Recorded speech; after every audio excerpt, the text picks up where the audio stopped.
আন্দোলনটা যখন আমরা শুরু করেছিলাম, তখন ছিল শুধু ঢাকা বিশ্ববিদ্যালয়ের শিক্ষার্থীরা, একদম শুরুর দিকে আরকি। কিন্তু আমরা শুরু করার পরেই আন্দোলনটা দেখতে পেয়েছি দাবানলের মতো পুরো দেশে ছড়িয়ে পড়েছে। এর একমাত্র কারণ যেটা আমি মনে করি সেটা হচ্ছে যে দাবিটা আমাদের ছিল, এটা ছিল গণদাবি। যেহেতু বৈষম্যের বিরুদ্ধে আন্দোলন ছিল ৫৬ বা কোটার বিরুদ্ধে, তো এটা সকল স্কুল, কলেজ, বিশ্ববিদ্যালয়ের শিক্ষার্থীরা সবাই যদি স্বার্থ সংশ্লিষ্ট বিষয়, তো প্রত্যেকে ঝাঁপিয়ে পড়েছে। এর পরবর্তী যখন আমরা ৯ দফা থেকে ১ দফায় শিফট করেছি, তখন এটা একদম গণমানুষের আন্দোলনের রূপ নিয়েছে। একদম বাংলাদেশের যে নাগরিক রয়েছে, সর্বস্তরের নাগরিক, ছাত্র, শিক্ষক, কৃষক, শ্রমিক সকলে, প্রত্যেকের যে যেতে গণদাবি, প্রত্যেকের হচ্ছে হৃদয়ের আকুতি, তো সেই জায়গাতে সকলে যেতে ঝাঁপিয়ে পড়েছে। তো সেখানে সেটাই হচ্ছে মূলত আন্দোলনটা সফল হওয়ার মূল কারণ যেটা আমি মনে করি। দেখুন, এই আন্দোলনটা পরিচালনা করেছে কোনো রাজনৈতিক দল নয়। যেহেতু বিশ্ববিদ্যালয়ের শিক্ষার্থীরা প্রত্যেকেই মেধাবী। আর হচ্ছে আমাদের একটা পরিকল্পনা ছিল আন্দোলনটাকে আমরা হচ্ছে ইউনিক করার জন্য আরকি। যেহেতু আমরা দেখেছি বাংলাদেশে অনেক গতানুগতিক আন্দোলন দেখেছি, গতানুগতিক আন্দোলন। কিন্তু আমরা চেয়েছি এই আন্দোলনটা একটা অন্য পর্যায়ে নেয়ার জন্য। সেই জায়গা থেকে আমরা বসে নিজেরাই ডিসাইড করেছি যে ইউনিক করার জন্য কী পদক্ষেপ নেওয়া যেতে পারে। এবং আমাদের যে কর্মসূচি ছিল সেগুলো কিন্তু মোটামুটি ভিন্ন ধরনের ছিল। বাংলা ব্লকেড, শাটডাউন এগুলো সাধারণত আমরা দেখি না বাংলাদেশে। তো সেই জায়গাতে আমাদের যে আন্দোলনটা সফল করার জন্য, ইউনিক করার জন্য যেটা আমাদের করানো হয়েছিল সেটা করেছি আমরা। সত্যি কথা বলতে, আমরা যখন হচ্ছে আন্দোলনটা শুরু করেছি, তখন তো আমাদের সরকার প্রধানের দাবি ছিল না। কিন্তু যখন মাননীয় প্রধানমন্ত্রী, তৎকালীন প্রধানমন্ত্রী যখন বলেছিল রাজাকার, যে তিনি সকল মানুষ সকল শিক্ষার্থী রাজাকার বলেছেন, তো তখন আমরা যেই গণবিস্ফোরণ দেখেছি, বিশেষ করে ঢাকা বিশ্ববিদ্যালয়ের শিক্ষার্থীরা, তারা হচ্ছে বিশেষ করে মেয়েদের হলের শিক্ষার্থীরা, তারা হচ্ছে যেভাবে স্বতঃস্ফূর্তভাবে বেরিয়ে এসেছে রাতের ভিতরে, পুরো ক্যাম্পাস একদম ভরে গিয়েছে। তো আসলে তখন ধারণা করতে পেরেছিলাম যে আসলে এটা এখন আর সাধারণ আন্দোলন থাকবে না। কারণ যেহেতু সে সকলের একদম ভিতরে আঘাত করেছে রাজাকার বলার মাধ্যমে, তো তখন একটা ধারণা করেছিলাম যে আসলে এটা সম্ভবত সরকার প্রথমের দিকেই যাবে, এবং এটা আসলে ঠিকই রাখার সাধ্য কারো নাই। যদিও আমাদের ওরকম পুরোপুরি একই ছিল না প্রথম দিকে। পরবর্তীতে আল্লাহ তাআলার রহমত ছিল, প্লাস আমার তৎকালীন যে সরকার, তাদের অনেক ভুল ছিল। তারা পদে পদে বিভিন্নভাবে ভুল করেছে, ছাত্রদের উপর গুলি করেছে। তো এই নানা ধরনের ভুলের কারণে আসলে তাদের যে পতনটা ত্বরান্বিত হয়েছে। কারণে এই আন্দোলন বেশি মানে সফলতা পেয়েছে। সরকারের যেটা প্রধান ভুল সেটা হচ্ছে মানুষের সেন্টিমেন্ট বুঝতে পারেনি।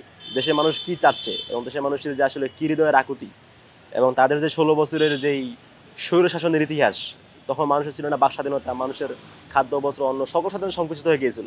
তো সেই জায়গাতে মানুষের যে পুঞ্জীভূত ক্ষোভ, ওই ক্ষোভটাকে আরও উস্কে দিয়েছে যখন তিনি রাজাকার বলেছেন। তো দেশের মানুষের এই রাজাকার বলা, তারপর হচ্ছে ছাত্রদের যখন গুলি করা হয়েছে, বিশেষ করে যখন হচ্ছে কুমিল্লায় প্রথম গুলি চালানো হয়েছে, ওই গুলি চালানোর পরেই আছে সাধারণ মানুষ সবাই নেমে এসেছে রাস্তায়, যে আমার যারা ছাত্র তারা আসলে কারা, আপনার আমার ভাই, আপনার আমার সন্তান, তারাই তো। তো সবাই আসলে নেমে এসেছে। আমি বলবো সরকারের পতনের যেই সবচেয়ে বড় যেটা ভুল সরকার, সেটা ছিল আমাদের উপরে গুলি চালানো এবং রাজাকার বলা, দুইটা বিষয়। আবু সাইদ তো এখন বাংলাদেশের পুরো হিরো, এবং সে হচ্ছে যেভাবে মানুষের সেন্টিমেন্টে নাড়া দিয়েছে। আবু সাইদ মুগ্ধ দুজনেই আসে বাংলাদেশের মানুষের এখন স্বাধীনতার প্রতীক। তারা দুজনেই মানুষের সেন্টিমেন্টে নাড়া দিয়েছে। তো আবু সাইদের মৃত্যুটা সত্যি যে আইকনিক, তার যে ভঙ্গি ছিল, অর্থাৎ বুলেটের সামনে আভাবে হাতে বুক চেতে দাঁড়িয়ে যাওয়াটা, ওটা আসলে একটা আইকনিক ভঙ্গিতে সে দাঁড়িয়ে গিয়েছিল। এবং তখন আসলে তার ওই আত্মত্যাগের যেই মানসিকতা এবং যে প্রমাণ দেখিয়েছে, ওটা দেখে বাংলাদেশের মানুষ আরও উজ্জীবিত হয়েছে। তারা আসলে ওরকম মানুষের যে ভয় ছিল ভেতরে, একটা পুলিশ গুলি করতে পারে, গুম খুনের যে বিষয়টা দেখেছি আমরা, ওই ভয়টা কাটিয়ে উঠতে আসলে আবু সাইদের ভূমিকা অবশ্যই প্রশংসার দাবিদার। স্মৃতিকাতরতা বলতে গেলে, প্রথম যখন ঢাবিতে ছাত্রলীগ আমাদের উপর হামলা করে বিজয় একাত্তর হলে, তো ওই দিনে আসলে আমরা দেখেছি যে ছাত্রলীগ বহিরাগত সন্ত্রাসীদের নিয়ে এসে, তাদের বিভিন্ন মহানগরের সন্ত্রাসীদের নিয়ে এসে আমাদের উপর হামলা করেছে। এবং তখন আমাদের ভিতরে কিছু নারী শিক্ষার্থীরা ছিল, তাদেরকে হচ্ছে পিটিয়েছে। আসলে খুবই আসলে মর্মাহত, আমাদের চোখের সামনে আমাদের বোনদের গায়ে হাত তুলেছে। এটা আসলে খুবই আমাকে নাড়া দেয়, প্যাথেটিক একটা বিষয়। হ্যাঁ, আমি যেটা বলেছি মাত্র সেটা আমার চোখের সামনে হয়েছে। আমার চোখের সামনেই আমাদের বন্ধুর গায়ে হাত তুলেছে, যার ফলশ্রুতিতে আমরা প্রতিরোধ গড়ে তুলেছি, আমরা পাল্টা প্রতিরোধ গড়ে তুলেছি। এটা আসলে আমার মানে চোখের সামনেই হয়েছে। আমাদের দাবি ছিল বৈষম্যমুক্ত বাংলাদেশ। তো আমাদের এখনো দাবি যেটা, সেটা হচ্ছে বৈষম্যমুক্ত বাংলাদেশ, এমন একটা বাংলাদেশ যেখানে কোনো ধরনের বৈষম্য থাকবে না, মানুষ তার ন্যায্য অধিকার পাবে, ইনসাফ ভিত্তিক বাংলাদেশ চাই। দেশবাসীর উদ্দেশ্যে বলবো, আসলে আমাদের যেই আন্দোলন সেট ছিল, সেটা একটা পর্যায়ে বিজয় হয়েছে, কিন্তু এখনো পুরোপুরি বিজয় হয়নি। আমরা বিভিন্নভাবে জানতে পারছি যে বিভিন্ন মহলে ষড়যন্ত্র চলছে। আওয়ামী লীগের হচ্ছে শেখ হাসিনা পালিয়েছে বা অনেক এমপি মন্ত্রীও পালিয়েছে, কিন্তু তারপরও দেশে একটা বড় সংখ্যক রয়ে গিয়েছে। এবং আমরা শুনতে পেরেছি ইন্ডিয়া বসে খুনি হাসিনা, সে হচ্ছে ফোন করে করে উস্কানি দিচ্ছে দেশে লুকিয়ে থাকা আওয়ামী নেতাকর্মীদেরকে, উস্কানি দিচ্ছে যাতে করে তারা হচ্ছে নতুন করে নাশকতার পরিকল্পনা করতে পারে। এবং 15 আগস্টে ঘিরেও তাদের অনেক পরিকল্পনা ছিল, যেটা ছাত্ররা ব্যর্থ করে দিয়েছে রাস্তায় নেমে। তো আমি আসলে দেশবাসীকে এটাই বলবো যে আপনারা সতর্ক থাকবেন, যে কোনো ধরনের আওয়ামী নাশকতার পরিকল্পনা আপনারা প্রতিরোধ করবেন এবং বিশেষ করে সংখ্যালঘুদের যেই ঘরবাড়ি তাদের যে উপাসনা রয়েছে এগুলোতে দেখা যাচ্ছে আওয়ামী লীগ ওরা নিজেরাই হামলা করে, নিজেরাই অগ্নিসংযোগ করে। আমি বলবো না সব ক্ষেত্রে, কিছু কিছু ক্ষেত্রে ওরা এগুলো করে এবং সেটাকে হচ্ছে প্রচার করে নেগেটিভভাবে, এবং যেখানে এবং এক্ষেত্রে হচ্ছে সবচেয়ে বড় সহযোগী ওদের ইন্ডিয়ার যে মিডিয়াগুলো রয়েছে, ওরা এই গুজবটা বেশি ছড়াচ্ছে। তো সেক্ষেত্রে দেশবাসী বলবো আপনারা হচ্ছে সতর্ক থাকবেন। যে কোনো ধরনের আওয়ামী নাশকতার পরিকল্পনা রুখে দিতে হবে। সংখ্যালঘুদের বাড়িঘর যারা উপাসনারা রয়েছে তাদেরকে ওইটা পাহারা দিতে হবে। এর বাইরে হচ্ছে দেশে আমরা জানতে পেরেছি যে সমন্বয়ের পরিচয় দিয়ে অনেকে হচ্ছে নতুন করে আবার দখলদারিত্ব, চাঁদাবাজ এই ধরনের মানুষকে তৈরি করার চেষ্টা করছে একটা অংশ। তো তাদেরকে আপনারা প্রতিরোধ করবেন। সমন্বয় মানে একজন ভলান্টিয়ার, একজন সমন্বয় কখনোই সে দখলদারিত্ব দাবি করবে না, সে কখনোই তার সমন্বয়ের সুবিধা পরিচয় দিয়ে এক্সট্রা সুবিধা নেওয়ার চেষ্টা সে কখনোই করবে না। তো এটা আপনারা প্রতিরোধ করবেন। আন্দোলন চলাকালীন আমাদের সমন্বয়কদের যে তালিকা করা হয়েছিল, আমাদের কেন্দ্রীয় সমন্বয়কের তালিকা এবং হচ্ছে আমরা বিভিন্ন অঞ্চলে আমাদের সমন্বয়কদের কমিটি দিয়েছিলাম, সেগুলো সবই হচ্ছে আমাদের অফিসিয়ালি ফেসবুক যেই গ্রুপ আছে এবং আমাদের সমন্বয়কদের আইডি থেকে আমরা পোস্ট করে অফিসিয়ালি জানিয়ে দিয়েছি। এর বাইরে নতুন করে কোনো সমন্বয়ক যদি বৈফুর্ণিজি সমন্বয় দাবি করে তারা আমাদের অন্তর্ভুক্ত না।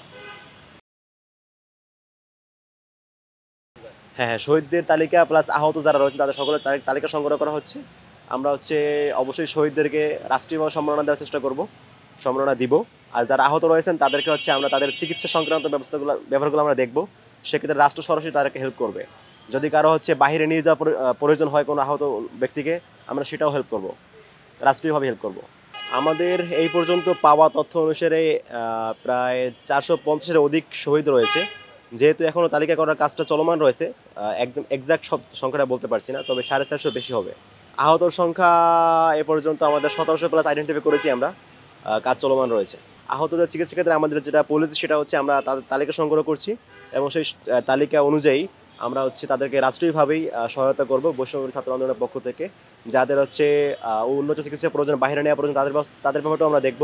এর বাইরেও হচ্ছে বিভিন্ন সংস্থা রয়েছে, তারা আমাদেরকে সাহায্য করছে, আমরা এটা সমন্বয় করছি। ছাত্র সমাজের উদ্দেশ্যে যে কিছু বলতে চাই যে ছাত্র সমাজ, বাংলার ছাত্র সমাজ একটা অসম্ভবকে সম্ভব করে দেখিয়েছে। এটা আসলে আমাদের জন্য অবশ্যই একটা আশার বিষয় যে আমাদেরকে আসলে দমিয়ে রাখার সাধ্য কারণেই যখন আমরা জানতে পেরেছি একটা অন্যায়, সেটাকে প্রতিরোধ করার জন্য যেভাবে বাংলাদেশের ছাত্র সমাজ বেরিয়ে এসেছে, মূলত এই আন্দোলনটার তো কারিগর ছিল ছাত্র সমাজই। তো তাদেরকে বলবো আপনাদের যে চেতনা রয়েছে, স্পিরিট যেটা রয়েছে সেটা ধরে রাখতে হবে। যে কোনো সময় যে কোনো ধরনের বৈষম্য, যে কোনো ধরনের অত্যাচার, নির্যাতন যদি আমরা দেখতে পাই, সেটা আমরা প্রতিরোধে আবার যদি ডাক দেই, আপনারা অবশ্যই মাঠে নেমে আসবেন এবং শুধু আমাদের ডাক না, আপনারা নিজ নিজ জায়গা থেকে অবশ্যই সচেষ্ট থাকবেন যাতে কোনো ধরনের বৈষম্য বাংলাদেশে না থাকে।